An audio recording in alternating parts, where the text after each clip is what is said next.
যারা এডিসি চালাচ্ছেন, যেভাবে দুর্নীতি ওরা ওখানে করছে, সব খবর আমার কাছে আছে।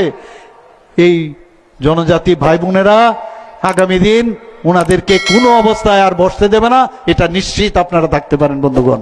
তো ত্রিপুরার উন্নয়ন যদি করতে হয়, যত উন্নয়ন হচ্ছে, ন্যাশনাল যে রোডগুলো হচ্ছে, এতগুলো রোড, 6টা ন্যাশনাল রোড হচ্ছে, বেশিরভাগ জনজাতি অধ্যুষিত এলাকায়, এবং সেখানে জনজাতিদের জন্য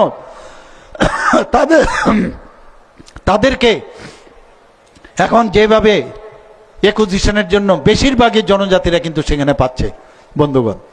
এবং যে কোনো প্রকল্প আমরা যেখানেই করি, এই 70% আমি বললাম এডিসি ছাড়া অসম্ভব। 30% নন এডিসি এলাকা। যে কোনো, আজকে আমি বাজেটের সময় আমি বলেছি, বিধানসভায় আমি বলেছি, আমাদের যখন 27,000 কোটি টাকা আমাদের বাজেট ছিল, সেখানে কমিটেড এক্সপেন্ডিচার আমাদের আছে, বেতন আমাদের দিতে হবে, যারা অলরেডি পেনশন পাচ্ছে দিতে হবে, আমরা যে 2,000 টাকা করে যে ভাতা দিচ্ছি সেটা দিতে হবে, আমরা যে ঋণ নিয়েছি সেটা আমাদের দিতে হবে, সেটার থেকে আপনি বাদ যাবেন না। এই 27,000 কোটি টাকার মধ্যে আমরা এডিসির উন্নয়নের জন্য কত পার্সেন্ট আমরা দেই? 39.06% আমরা এডিসির জন্য দেই। আর এইবার 2025-26 অর্থ বছরে সেটা 40%-এর উপরে যাবে। বলছে পয়সা দেয় না, পয়সা দেয় না।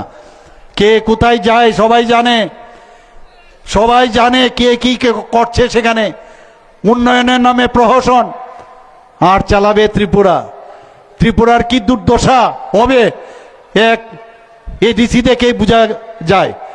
আজকে আমরা কিন্তু লাকি যে এখানে জুট আমল ত্রিপুরাতে কোনো এক সময় ছিল, কংগ্রেসের জুট আমল আমরা দেখেছি, মানুষ ভয়েও আর কংগ্রেসকে আনবে না। এডিসিতে এখন যারা চালাচ্ছেন, এটা কিন্তু আমাদের জন্য একদিকে ভাগ্য ভালো যে এটাকে সামনে রেখে আগামী